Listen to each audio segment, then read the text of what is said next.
الحمد للہ رب العالمین الصلاة والسلام علی خیر خلقہ محمد وآلہ واصحابہ اجمعین وقال اللہ تعالی فی قرآنہ المجید وکل شیء احصیناہ فی امام مبین صدق اللہ العظیم۔ اما بعد فاعوذ باللہ من الشیطان الرجیم بسم اللہ الرحمن الرحیم۔ محترم ناظرین و سامعین کرام، السلام علیکم ورحمۃ اللہ وبرکاتہ۔ دوستو، آج جو موضوع ہمارے سامنے درپیش ہے وہ آپ نے دیکھ لیا ہوگا کہ وہ ہے مسئلہ تقدیر۔ اب ہمارے جو عام موضوعات ہوتے ہیں وہ موضوعات ہوتے ہیں اسلامی سیاست یا ریاست یا معاشرتی یا اجتماعی ذمہ داریوں کے حوالے سے، کہ کیوں کر مسلمانان جو ہے وہ اپنی اجتماعی ذمہ داریوں کو پہچانے، اپنے ایمان اور عمل کی اصلاح کرے اور اپنی اجتماعی ذمہ داریوں کو پہچانے اور ایک معاشرے کی تشکیل، ایک ریاست کی تشکیل، اس کے اندر سیاست کے حوالے سے ایک فعال کردار ادا کرے، تاکہ مسلمان بھی جو ہے وہ دنیا میں ایک اچھے نام کے ساتھ، ایک اچھے مقام کے ساتھ ابھر کر سامنے آئے، اور ان کے طریقے بھی یا ان کا دین بھی جو ہے وہ دنیا کے سامنے واضح ہو کر صحیح طریقے سے جو ہے وہ لوگوں کے سامنے پیش ہو اور لوگوں کے لیے اتمام حجت کا سبب بنے۔ اور نہ صرف یہ کہ لوگوں کے لیے اتمام حجت کا سبب بنے، بلکہ خود بھی ان کے جو مسائل ہیں وہ اس سے درست ہو، اس نظام کی جو برکات ہیں ان کو موصول ہو، اس نظام کی معیشت کے جو برکات ہے وہ ان کو ملے، اس میں جو انتظامات کے بہتر کرنے کا جو اعلیٰ اخلاق کا مظاہرہ ہے وہ تمام تر کیفیات اس میں شامل ہو، ارکان اس میں شامل ہو، اور خود مسلمان قوم کے اندر بھی جو ہے کہ ایسی ریاست وجود میں آئے کہ جو خود مسلمانوں، ان کی آل اولاد، ان کی نسلوں کے لیے جو ہے وہ مفید ہو اور فائدے کا باعث ہو۔ اور یہ موضوع بھی ہے کہ بھئی یہ تقاضا ہے خدا کے اور اس کے رسول کا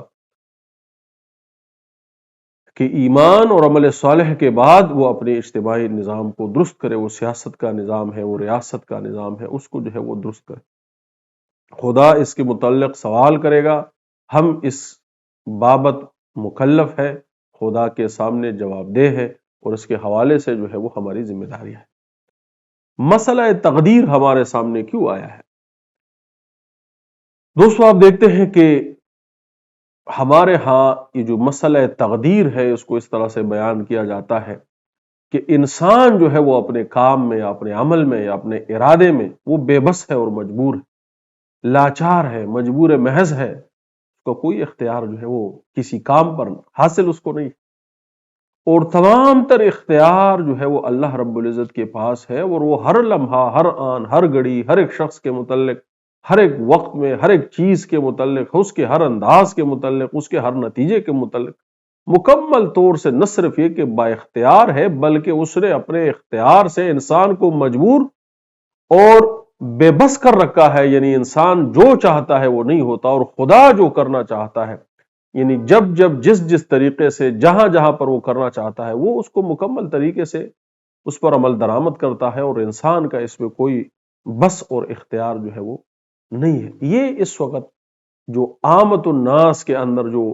عقیدہ ہے تقدیر کا، اس کے حوالے سے جو سوچ ہے، یا جس کو ہم مولوی صاحبان کہتے ہیں، یہ کوئی گالی کا لفظ نہیں ہے، لیکن وہ سطح کے جو علماء سے کم ہے،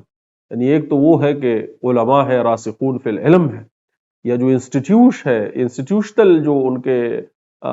سلاسل ہے وہ تو علماء کے زمرے میں آتے ہیں، لیکن وہ لوگ جو نمازیں پڑھاتے ہیں یا اپنے علم میں جو ہے وہ راسخ نہیں ہوتے، وہ دراصل جو عوام الناس کے ساتھ جو رابطہ ہے وہ علماء کا نہیں ہے، بلکہ وہ اس دوسرے درجے کے جو مولوی صاحبان ہیں جو راسخون فی العلم نہیں ہے، وہ ان کے ہاتھ میں ہے۔ اور عوام الناس کو وہ جو پڑھاتے ہیں، وہ جو بتاتے ہیں، وہ یہی ہے جو میں نے آپ کے سامنے عرض کر دیا ہے کہ اللہ نے اپنے علم سے، اپنے قدرت سے اور اپنے اختیار سے ہر انسان کو اپنے اختیار میں بے بس کر رکھا ہے۔ یعنی انسان کا کوئی اختیار نہیں ہے، یعنی وہ ہدایت کے حوالے سے ہے، یا وہ رزق کے حوالے سے ہے، یا وہ زندگی موت کے حوالے سے ہے، یا وہ جس حوالے سے بھی ہے، کوئی ایک ذرہ ایسا نہیں ہے کہ جو خدا نے انسان کے لیے رکھا ہو کہ چلو یہ بھی تمہارا اختیار ہے، اس میں تم کچھ اپنے اختیار سے کر لو۔ ہمارے ہاں جو علماء کا جو سبق ہے جو وہ پڑھاتے ہیں عوام الناس کو، وہ یہی ہے۔ اور اگر یہ نہ ہے تو کم از کم لوگوں نے تو یہی سمجھا ہے، لوگوں نے جو عامت الناس ہے تقدیر کے حوالے سے جو اخذ کیا ہے مولوی صاحبان سے یا جو ان کو دین پڑھاتے ہیں، ان سے یہی سیکھا ہے کہ بھئی ہم اللہ کے سامنے اپنے ہر عمل میں جو ہے وہ بے بس ہے، یعنی ہمارا کوئی بس نہیں چلتا، اور اللہ ہی جو چاہتا ہے وہ ہوتا ہے۔ یعنی اگر اللہ کسی کو چاہتا ہے کہ وہ کھائے تو وہ کھاتا ہے، اور جس کو نہ چاہے وہ نہیں کھاتا۔ یعنی اللہ نے جس کو بے عزت کرتا ہے وہ بے عزت ہو گیا ہے، جس کو عزت دے دی ہے وہ عزت اس نے حاصل کر لی ہے۔ لیکن انسان کا وہ کہتے ہیں کہ اس میں کوئی ارادہ اور اختیار شامل نہیں ہے، یا وہ اپنے اعمال سے یا افعال سے جو ہے وہ کوئی نتیجہ پیدا نہیں کر سکتا۔ یعنی اگر انسان بہت بھی اچھا کام کرے اور اللہ اس کو ذلیل کر دے تو وہ ذلیل ہو گیا، اور اگر انسان بہت بھی برا کام کر دے اور اللہ اس کو عزت دے دے تو وہ عزت والا ہو گیا۔ اور وہ کہتے ہیں کہ یہ معاملہ ہر جگہ پر درپیش ہے، یعنی وہ یہ نہیں کہتے کہ یہ کوئی ایکسپشنل کیس میں ہوگا، نہیں، وہ کہتے ہیں کہ یہ ہر کیس میں ہے۔ آپ چاہے اچھا کرے یا برا کرے، بس اللہ آپ کو جو ہے وہ چاہے تو بخش دے، چاہے تو آپ کو عذاب دے، اور چاہے تو آپ کو بہت سارا کھلائے، اور چاہے تو آپ سے جو ہے وہ چیزیں روک کر جو ہے وہ رکھے۔ میں نے ایک کوشش کی ہے اور ایک مضمون تیار کیا ہے جو میں آپ کے سامنے عرض کروں گا، اور نہ صرف اس میں علماء اور انسٹیٹیوشنل جو ان کے سلاسل ہیں ان کے بھی حوالہ جات ہیں، بلکہ اس میں قرآن اور حدیث سے بھی جتنے بھی حوالہ جات ہیں وہ میں نے اکٹھے کیے، اور میں نے اس مضمون میں یہ ثابت کیا ہے کہ یہ جو عقیدہ ہے، یہ جو ابھی میں نے بیان کیا، یہ دراصل جبریہ کا عقیدہ ہے۔ یہ ایک فرقہ گزرا مسلمانوں میں سب سے پہلے بہت شروعات کے اوقات میں، اور یہ جبریہ کا عقیدہ یہ تھا کہ انسان اپنے عمل میں کوئی جو ہے وہ فعل میں کوئی با اختیار نہیں ہے، کوئی اختیار، کوئی ارادہ، کوئی نتیجہ خیز کام جو ہے وہ نہیں کر سکتا۔ اور ان کا عقیدہ یہ تھا کہ دراصل اللہ جو ہے وہ اصل فاعل ہے، وہ کام کرنے والا اللہ ہے، اور انسان ایسا ہی ہے کہ ایک اضطراری کیفیت ہے اس کے اوپر، ایک بے اختیار کیفیت ہے اس کے اوپر، اس کا عمل اتنا ہی ہے، بس ایک اضطراری عمل، یعنی ایک بے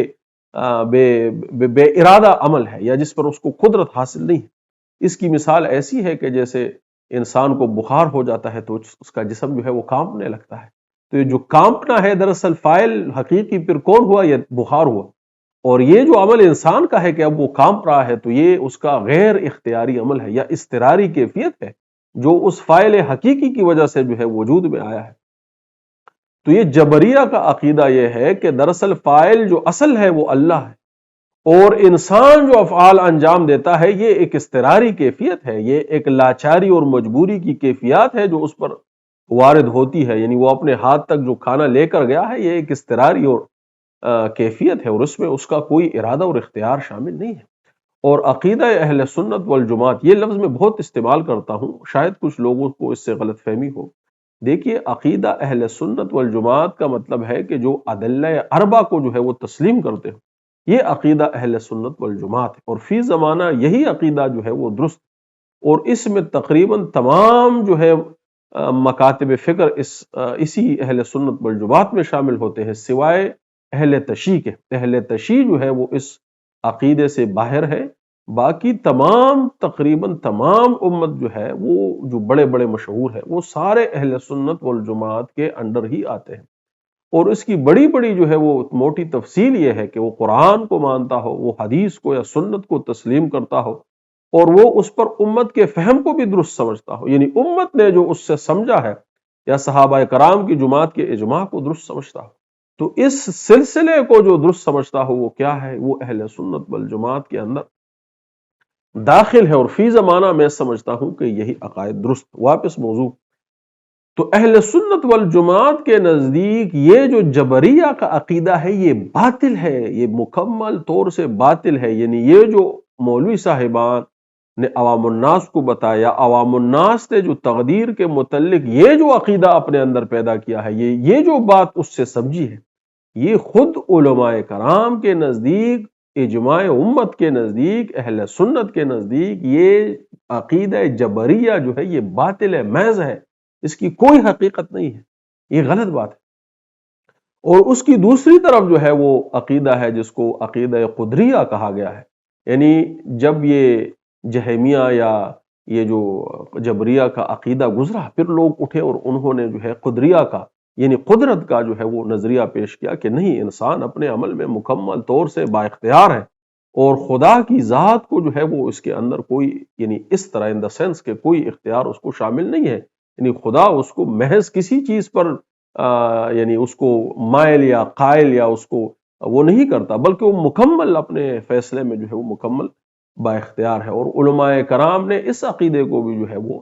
غلط قرار دیا ہے کہ یہ عقیدہ بھی غلط ہے، اور اہل سنت سمجھتے ہیں کہ جو صحیح عقیدہ ہے وہ اس کے درمیان میں ہے۔ تو وہ درمیان میں کیا ہے؟ وہ درمیان میں پھر وہ کہتے ہیں کہ کچھ جبریہ ہے اور کچھ قدریہ ہے، یعنی کچھ میں جبر ہے کہ انسان مجبور محض ہے اور وہ اس میں کچھ نہیں کر سکتا،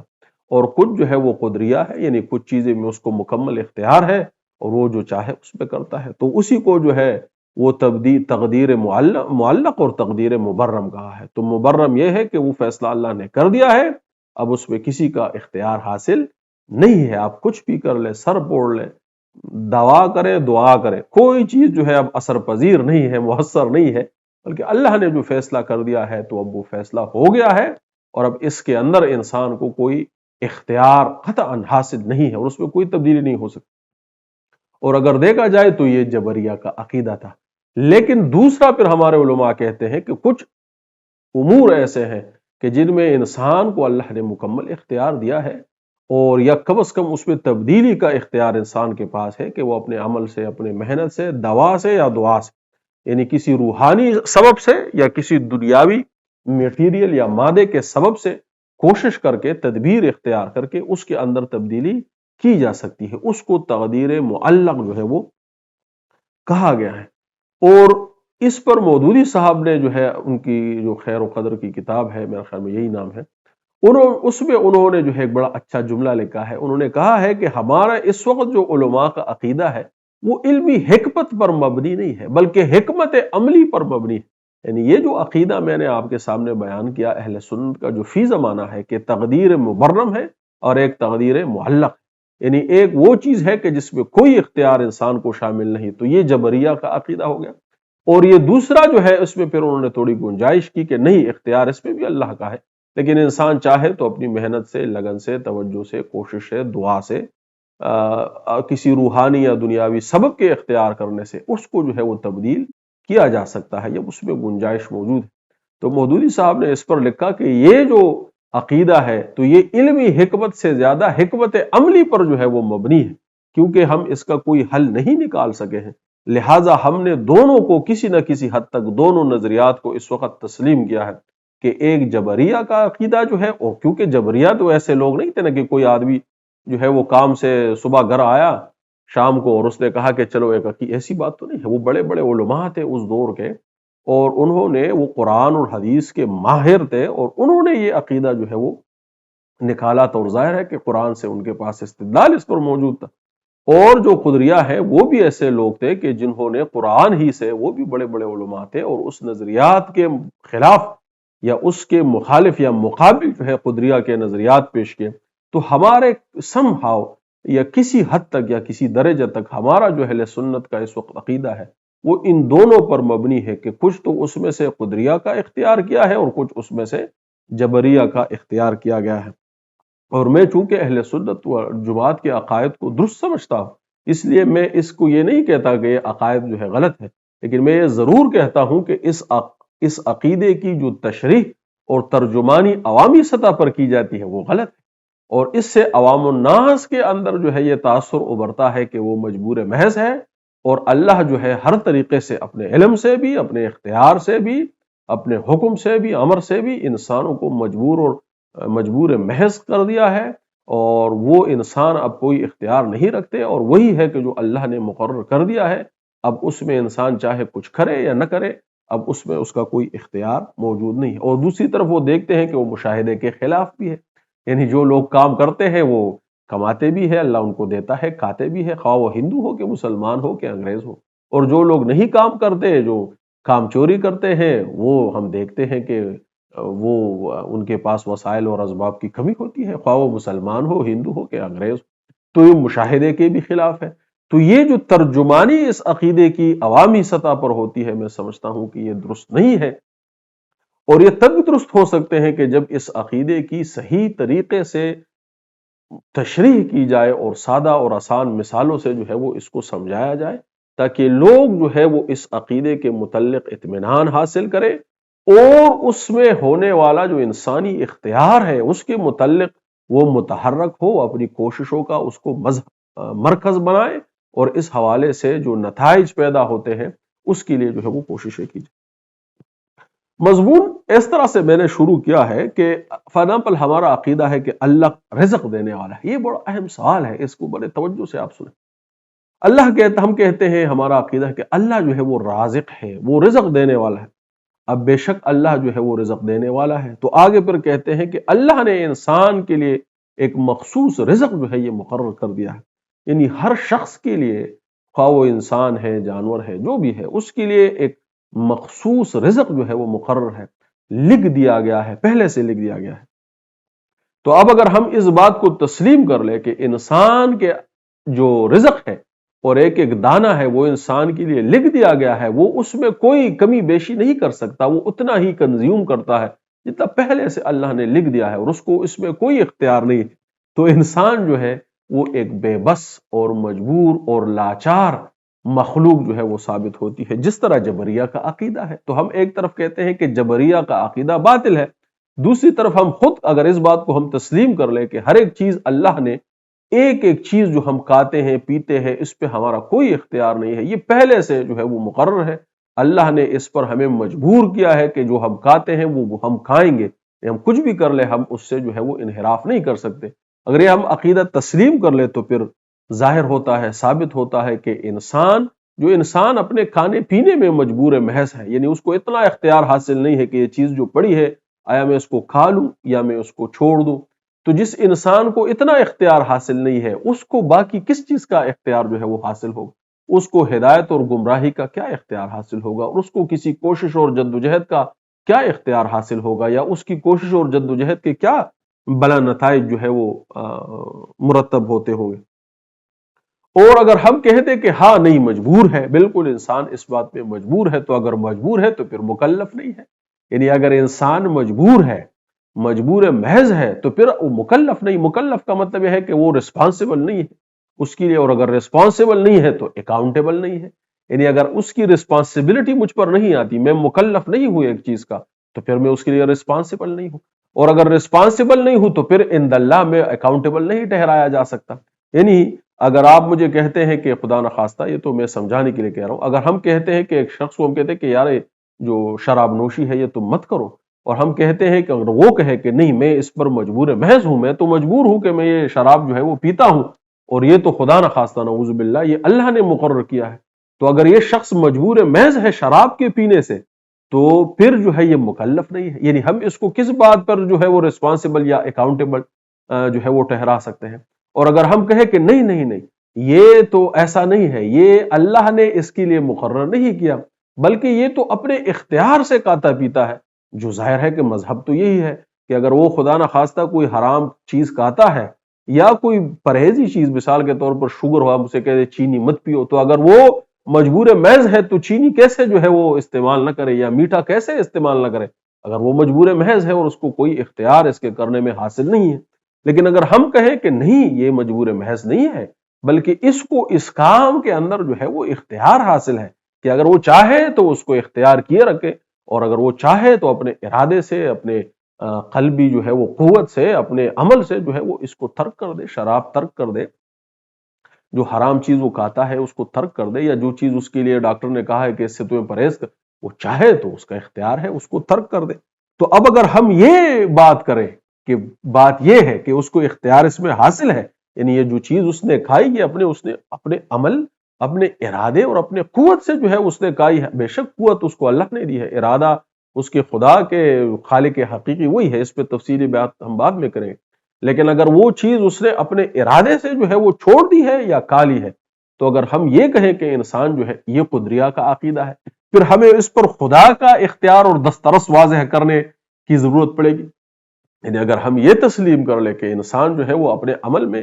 با اختیار ہے، اور وہ چاہے تو کھا لے چاہے تو چھوڑ دے، تو پھر خدا کا کیا دسترس ہے، پھر خدا کا کیا اختیار ہے؟ اور ہم یہ جو کہتے ہیں کہ خدا نے سب کچھ لکھ کر مقرر کر دیا ہے اس کے لیے، نہ اس سے وہ آگے، تو پھر اس کی جو ہے وضاحت کرنی پڑے گی کہ اس کی جو ہے وہ کیا وضاحت ہے۔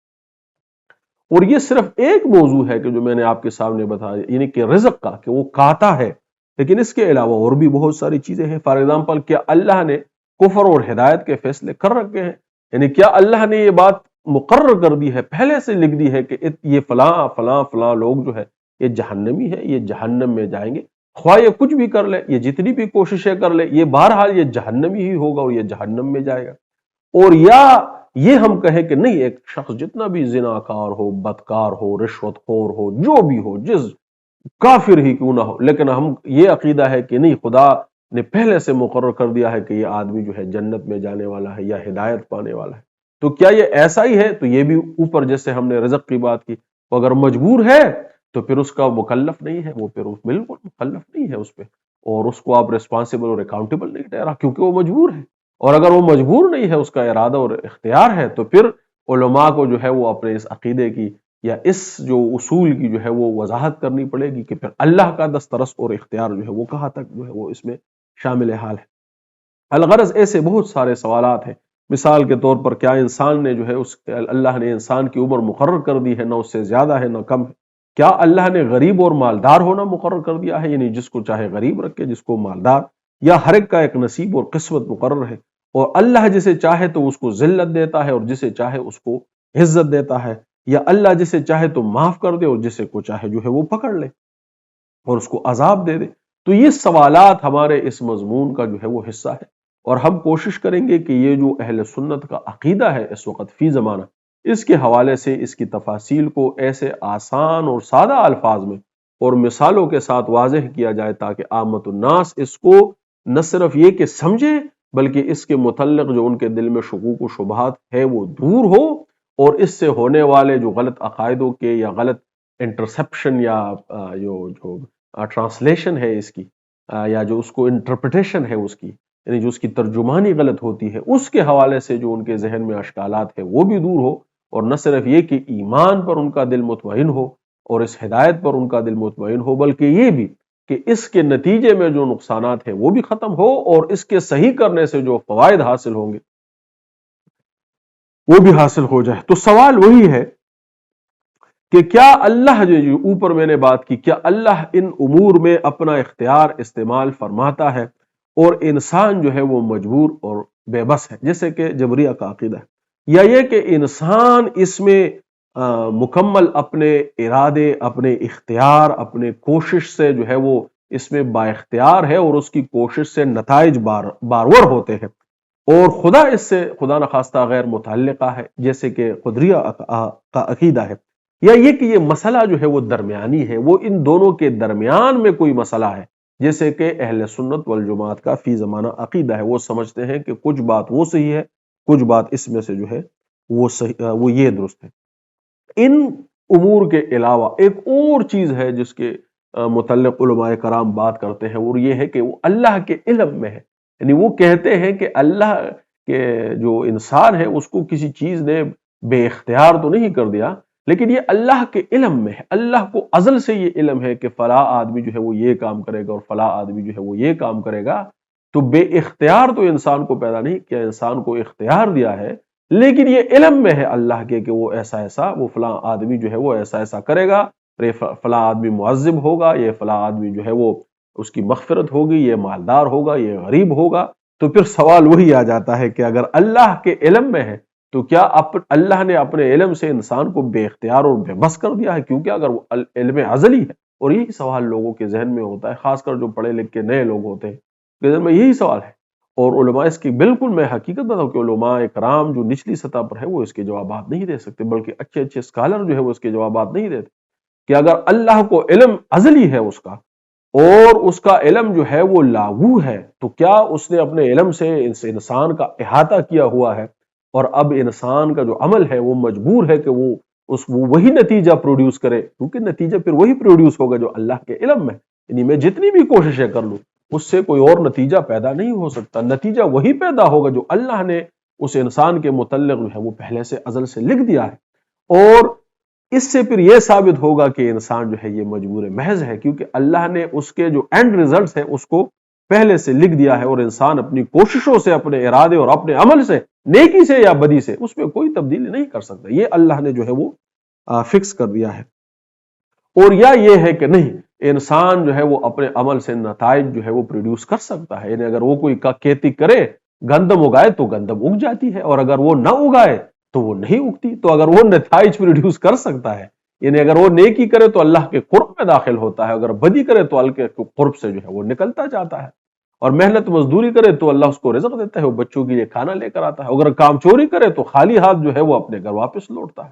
تو اگر ہم اس کو تسلیم کر لے کہ انسان جو عمل کرتا ہے اس کے نتائج پروڈیوس ہوتے ہیں، اس کے نتیجہ نکلتا ہے، تو پھر جو ہے وہ اس اللہ کے علم کی ایکسپلینیشن کرنی پڑے گی کہ پھر اس کا کیا مطلب ہے. اور یہ تو حقیقت ہے، یہ تو قرآن و سنت ہے، حدیث ہے کہ بھئی اللہ جو ہے یہ علم رکھتا ہے، اور یہ پہلے سے اس نے بہت ساری یہ ساری چیزیں جو ہے اس نے، میں نے شروع میں یہ آیت پڑھی، یہ ہمارا جو ہے وہ بالکل آپ سمجھے کہ یہ ہمارا نعرہ ہے اس ویڈیو کا، وَكُلُّ شَيْءٍ أَحْصَيْنَاهُ فِي إِمَامٍ مُبِينٍ. یہ سب کچھ جو ہے وہ